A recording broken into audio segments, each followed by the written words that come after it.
A Pale View of Hills by Kazuo Ishiguro. Copyright 1982 by Kazuo Ishiguro. This recording of the full-length reading of A Pale View of Hills was published by arrangement with International Creative Management Incorporated and was produced in 1999 by Books on Tape Incorporated, which holds the copyright thereto. This book is read by Roe Kendall. Part 1. Chapter 1. Nikki, the name we finally gave my younger daughter, is not an abbreviation.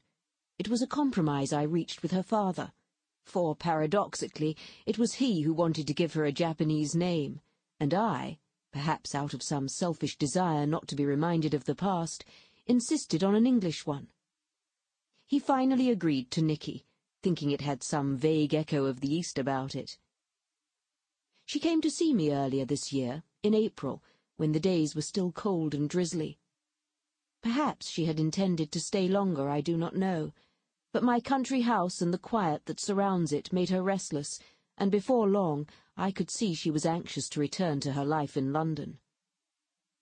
She listened impatiently to my classical records, flicked through numerous magazines. The telephone rang for her regularly, and she would stride across the carpet, her thin figure squeezed into her tight clothes, taking care to close the door behind her, so I would not overhear her conversation. She left after 5 days. She did not mention Keiko until the second day. It was a grey, windy morning, and we had moved the armchairs nearer the windows to watch the rain falling on my garden. "Did you expect me to be there?" she asked. "At the funeral, I mean." "No, I suppose not. I didn't really think you'd come." It did upset me, hearing about her. I almost came. "I never expected you to come." "People didn't know what was wrong with me," she said. "I didn't tell anybody. I suppose I was embarrassed. They wouldn't understand, really. They wouldn't understand how I felt about it." Sisters are supposed to be people you're close to, aren't they? You may not like them much, but you're still close to them. That's just not how it was, though. I don't even remember what she looked like now. "Yes, it's quite a time since you saw her." "I just remember her as someone who used to make me miserable. That's what I remember about her. But I was sad, though, when I heard." Perhaps it was not just the quiet that drove my daughter back to London, for although we never dwelt long on the subject of Keiko's death, it was never far away, hovering over us whenever we talked. Keiko, unlike Nikki, was pure Japanese, and more than one newspaper was quick to pick up on this fact. The English are fond of their idea that our race has an instinct for suicide, as if further explanations are unnecessary. For that was all they reported, that she was Japanese, and that she had hung herself in her room. That same evening I was standing at the windows, looking out into the darkness, when I heard Nikki say behind me, "What are you thinking about now, Mother?" She was sitting across the settee, a paperback on her knee. "I was thinking about someone I knew once, a woman I knew once." "Someone you knew before you came to England?" "I knew her when I was living in Nagasaki, if that's what you mean." She continued to watch me, so I added, "A long time ago. Long before I met your father." She seemed satisfied and with some vague comment returned to her book.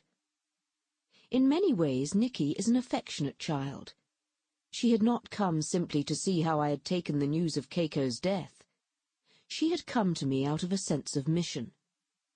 For in recent years she has taken it upon herself to admire certain aspects of my past, and she had come prepared to tell me things were no different now, that I should have no regrets for those choices I once made. In short, to reassure me I was not responsible for Keiko's death. I have no great wish to dwell on Keiko now. It brings me little comfort. I only mention her here because those were the circumstances around Nicky's visit this April, and because it was during that visit I remembered Sachiko again after all this time. I never knew Sachiko well. In fact, our friendship was no more than a matter of some several weeks one summer many years ago. The worst days were over by then. American soldiers were as numerous as ever, for there was fighting in Korea. But in Nagasaki, after what had gone before, those were days of calm and relief. The world had a feeling of change about it. My husband and I lived in an area to the east of the city, a short tram journey from the centre of town. A river ran near us, and I was once told that before the war a small village had grown up on the river bank. But then the bomb had fallen, and afterwards all that remained were charred ruins. Rebuilding had got under way, and in time 4 concrete buildings had been erected, each containing 40 or so separate apartments. Of the 4, our block had been built last, and it marked the point where the rebuilding programme had come to a halt. Between us and the river lay an expanse of waste ground, several acres of dried mud and ditches. Many complained it was a health hazard, and indeed the drainage was appalling. All year round there were craters filled with stagnant water, and in the summer months the mosquitoes became intolerable. From time to time officials were to be seen pacing out measurements or scribbling down notes, but the months went by and nothing was done. The occupants of the apartment blocks were much like ourselves. Young married couples, the husbands having found good employment with expanding firms. Many of the apartments were owned by the firms who rented them to employees at a generous rate. Each apartment was identical. The floors were tatami, the bathrooms and kitchens of a Western design. They were small and rather difficult to keep cool during the warmer months, but on the whole the feeling amongst the occupants seemed one of satisfaction. And yet I remember an unmistakable air of transience there, as if we were all of us waiting for the day we could move to something better. One wooden cottage had survived both the devastation of the war and the government bulldozers. I could see it from our window, standing alone at the end of that expanse of waste ground, practically on the edge of the river. It was the kind of cottage often seen in the countryside, with a tiled roof sloping almost to the ground. Often, during my empty moments, I would stand at my window gazing at it. To judge from the attention attracted by Sachiko's arrival, I was not alone in gazing at that cottage. There was much talk about 2 men seen working there one day, as to whether or not they were government workers. Later there was talk that a woman and her little girl were living there, and I saw them myself on several occasions making their way across the ditchy ground.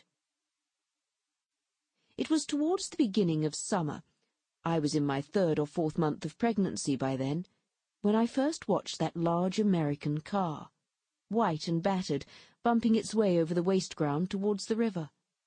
It was well into the evening, and the sun setting behind the cottage gleamed a moment against the metal. Then one afternoon I heard 2 women talking at the tram stop about the woman who had moved into the derelict house by the river. One was explaining to her companion how she had spoken to the woman that morning and had received a clear snub.